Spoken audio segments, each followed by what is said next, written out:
All right, we're live. Welcome to SecDSM. It is not the first week of the month, not the first Thursday, because last Thursday was 4th of July, so happy 11th of July. This is our to-do list, our 101. After that, we'll move into the news. Disclaimer, this is a rated R event. I'm grabbing the mic stand. I'm not supposed to do that. No, it's fine. I'll stand here. Rated R event, so you can say fuck, shit, stuff like that. We're all adults. Or if you're not adults, rated R event, your parents let you come here. Did you read that to-do list? I'm supposed to read the to-do list. Get some shit out of the way so we can have fun. All right. That's the to-do list that you wanted me to read. I'm not always rated R, but when I am, I follow the damn code of conduct. This is true. Code of conduct, taken very seriously here. You have anything you want to add to the code of conduct? We take it very seriously. Don't get yourself kicked out. Scan this if you feel like you need to read it. It's pretty, general, like, be a good human being. Anything you want to add? Brandon likes to add usually. I don't know where he's at. Who do you contact in case you have some problems with it? Who do you contact? Him? Move to the next slide. Me? Back over there. He's trying to hide again. You can DM us at Discord, we're on the board, or admins at secdsm.org, or in person. I didn't tell Colin, but I rearranged the slides. He did. All right, so we got the to-do list done. No, we still have one thing left on it. What, have fun? I hate this. All right, the agenda tonight, the 101. That's where we're at right now. News with Papa. Raise your hand. Sorry, it wasn't changed. That's not correct. News I forgot with to Beal. update that. He wasn't here last month. And then at 7 o'clock, we got Jason Daly doing a talk about making Windows event forwarding and collecting grade again. At 7:30, Ben Meter introducing strategic security planning framework. And then after that, hang out in here, hang out there. It's pretty nice. We'll probably be outside. We'll move to Star Bar probably because they fixed that road finally. They fixed part of the road. And then we have to get him home at a reasonable time. That's what the bottom note is for. All right, you can do the rest. All right, so if you're in here, you're here, you found it, congratulations. There are 2 bathrooms, so sometimes people think there's only the one. There is another bathroom over here. So there is this little patio back here. We don't use it a lot, but our friends at Exonius did bring some cigars in case anybody would like to have a cigar and maybe a drink out on the patio after this. Just hit up John at the Exonius table. Otherwise, pizza and the sponsors and everything's out there. Challenge ideas, not people. I usually make Brandon do this one. But Brandon stepped away. It is what it is. You know what? Someone who's actually really good at explaining this is my old boss, Ben. Ben, do you want to explain the challenge ideas, not people?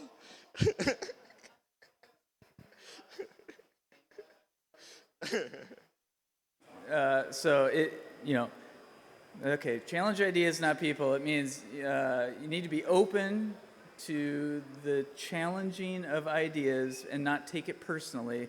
In other words, when you're challenging someone, don't go at them, just talk about their ideas. For instance, I am not going to get mad that Craig went to a different position and I now have an open position. I'm going to challenge the fact that I need to hire somebody as a senior cybersecurity analyst in my organization now at EMC. So if anybody wants to, I'm taking a quick thing at that. Yeah. All right, perfect. Is Rickson in here or can hear? All right, we have a member from SecKC, and I just wanted him to come up and verbally say that we're no longer stealing this, we're licensing this, but he's getting a drink or something. All right, so thank you to our volunteers. James does the news normally.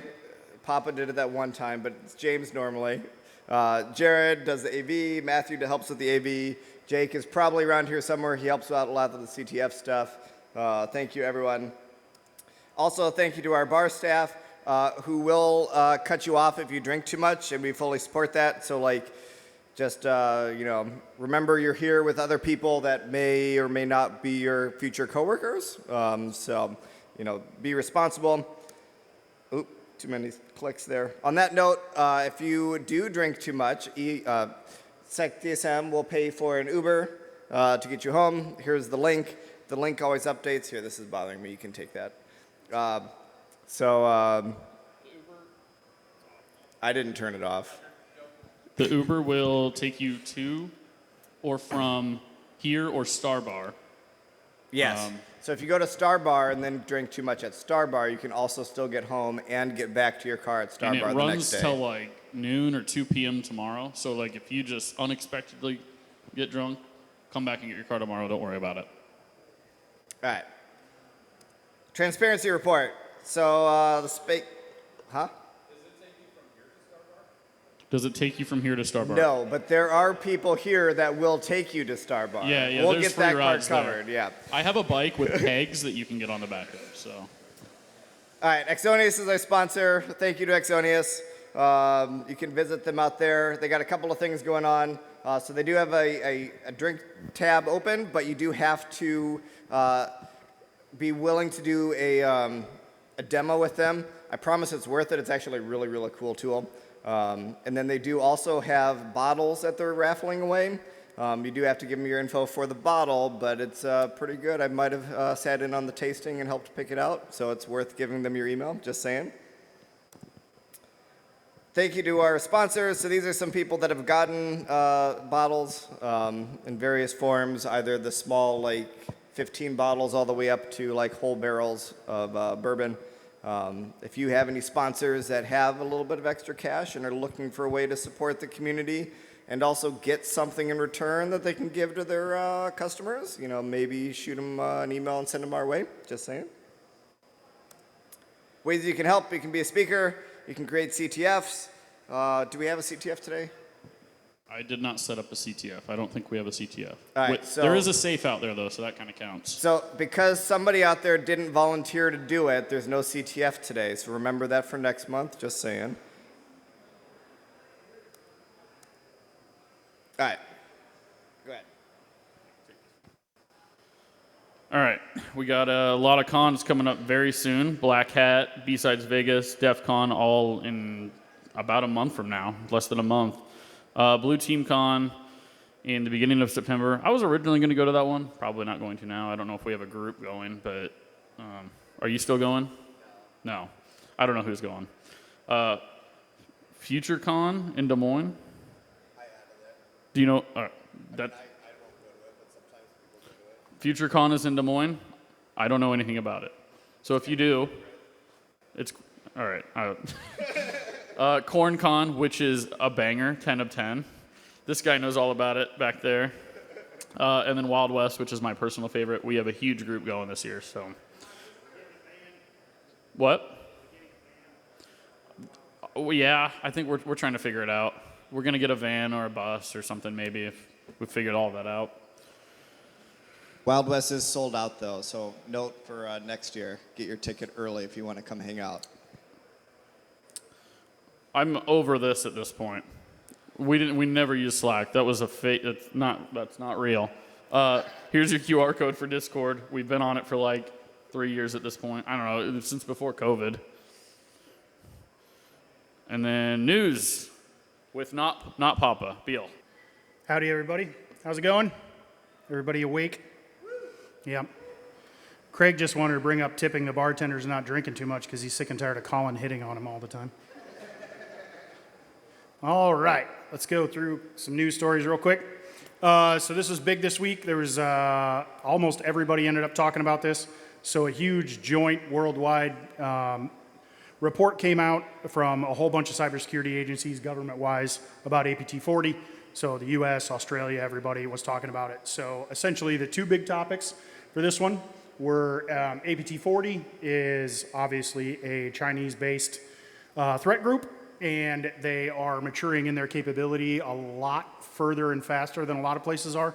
So they're pretty much turning around security vulnerabilities or flaws as they get reported within hours or days instead of the weeks that it normally takes, which is why the research report came out. And then they're actually pulling major ones. So as noted up there, you've got Log4j Confluence, Microsoft Exchange, big hitters that everybody's almost pretty much running. So hopefully you're keeping an eye on these guys. If you're not, I would definitely recommend you do and look at this report. And then a big part of the report was also calling out end-of-life SOHO routers. So if you work with SMBs at all or support any SMBs, definitely get on this because they are focused on those and abusing those. And this is actually their attack path. So you can see this is in the report and read through the whole thing, but it's actually cool, fun, interesting information. And then our own Senator Chuck Grassley actually called out Jen Easterly a couple weeks ago or a month ago. There was, well, probably longer than that now, was a big, huge Avanti vulnerabilities. Again, if you run Avanti, hopefully you patch those because this was bad. And CISA actually got popped. So it's a big deal for CISA, since they're supposed to be the government organization that protects us all, to turn around and actually get hacked. And not only did they get popped because of this vulnerability, but it impacted their chemical security assessment tool, or the CSAT, which is not only critical infrastructure, but chemical plant infrastructure. So the government's not happy about that, which is why Grassley called her out, because this did happen a couple months ago, and there's not been any reporting since then. And if I remember correctly, CISA sat on this for quite a while before they admitted CSAT was involved and didn't take adequate steps. So Jenny, this is probably their first fall down mistake. So it'll be interesting to see how this all shakes out. CISA's official response was, we don't respond to the letters. So it's actually kind of a funny response coming from the organization that's supposed to protect us all, saying that we don't talk about things.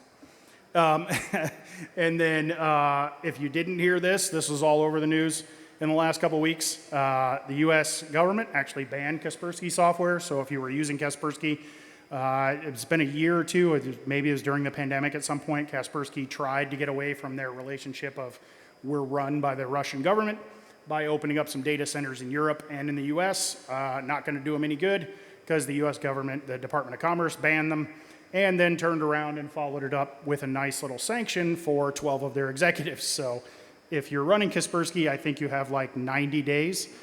No, what's that, a week? Is that next week? July 20th? So you have a week to get off Kaspersky. So hopefully you heard about it, because yeah, you're behind the bend if you are running Kaspersky software anywhere, that it will be illegal for you to have it in a week. And then this is an interesting one. So NSO Group, which is an Israeli company, if you don't know, they run commercial spyware. Pegasus, there's books about it. Pegasus has been talked about forever. Everybody hates this thing. The United States government has looked at sanctions and argued about this and banning their software in the US. They actually turned around and they're in a big court case with Meta, I believe. And one of the statements made was now a follow-up that essentially they're now considering high-ranking government military officials as legitimate intelligence targets. So Pegasus is spyware. It's a rootkit on your phone. It'll show up on your Android or iOS or iPhone. It's undetectable. It's a giant pain in the butt to find it. Sometimes people look, and even advanced DFIR people can't find it on there. It's quite an advanced piece of software for spying and has been abused, and they're turning around and saying now they're fully open to target government officials. So if you're in government, you work with the military, you work with anybody associated to it, I would definitely keep an eye on this and see how things develop. And then lastly, we had some law enforcement wins in the last month. So I know we all hate breaches, but on the news of a breach that was good, a whole bunch of pedophiles who were sharing CSAM actually got identified from some information stealing malware logs that were dropped on the dark web, so yay to that. Europol had Operation Morpheus, which had a takedown of Cobalt Strike. So if you're not aware, Cobalt Strike is a package like Metasploit. It's used in red teams and pen testing to get in like Metasploit is and run packages. Cobalt Strike code got stolen years ago and abused on the dark web. You can buy crack Cobalt Strike, use it, or get into servers that are running it. Unfortunately, a lot of teams will install it and then not remove it, and it'll be sitting in some environment on some company that got pen tested 3 years ago. And bad guys are getting in and abusing that. And then because we're spinning up for the elections here in the US and several around the world, Russia's propaganda team has stepped up. And there's a whole bunch of Twitter accounts that got taken down from a botnet that was doing lovely stuff. So that's all good news. So there you go. Privateer Wire News. You've been pwned. All right, end of news. We always like to throw this out there as well at the end. Job openings. Ben already gave his. You want to come back up and do it again? No? All right, you good? One time was enough? Yep. All right, so anybody else, if you've got a job opening, swing up here. Let us know who you are, what your job opening is, what the requirements are, and how people can get a hold of you. Micah Green, we have a few job openings at Principal lately, and I just want to put a plug in there. If you're going to apply to a job at Principal, don't be a Craig and don't talk to anybody at Principal. Talk to me or anybody else here from Principal. We'll get hooked up. Someone wants his recruiting bonus. Yeah, it's $10,000, so Craig just threw it in the trash. We have a lot of analysts. Yeah. You're gonna split it with people? Yeah. I'll make you pay my taxes for it, though. Senior software engineer, we have one of those that just came open. Joe Peppers got a new job here in Des Moines, and his position came open for RAS, which is a senior software or security engineer. So a lot of Java development and other stuff, DevOps type stuff. Very fun job, if fun is in your vocabulary of engineering, which it is for me. We have some data analytics consultants. We have a lot of director positions and some VP positions. So if you're in one of those buckets, come and chat with me. Sweet. Anybody else? Really? Nobody else? Nobody's got an open job? You can tell it's 2024. Alrighty, that will wrap things up for the 101. So as per normal next month, what are we doing first of the month, right in the middle of Black Hat and DEF CON for a meeting? Yeah. Okay, so if you're not out at Hacker Summer Camp next month, we'll have a meeting. I will be, so someone else will probably be doing the news again. So we got the 101 at 6:30. Then you guys got to listen to me talk about silly stuff, except not next month. And then, is this right, Craig, for the speakers next month? Okay, so Jason's going to talk, and is it just one talk that he's got in two parts? That wasn't clear to me. Okay, all right, so you may either get two talks or one long talk, or he's breaking it up. How long, who's going first? First speaker, we want to go, what time is it? 7:05, is that enough time? Who is that first speaker? Do we have the first speaker here? Yep. Are you good at 7:05 or 7:10? 7:05? All right. Good to go. Take a few minute break. Go get something to drink, and we'll kick off the first talk at 7:05. Thanks, everyone.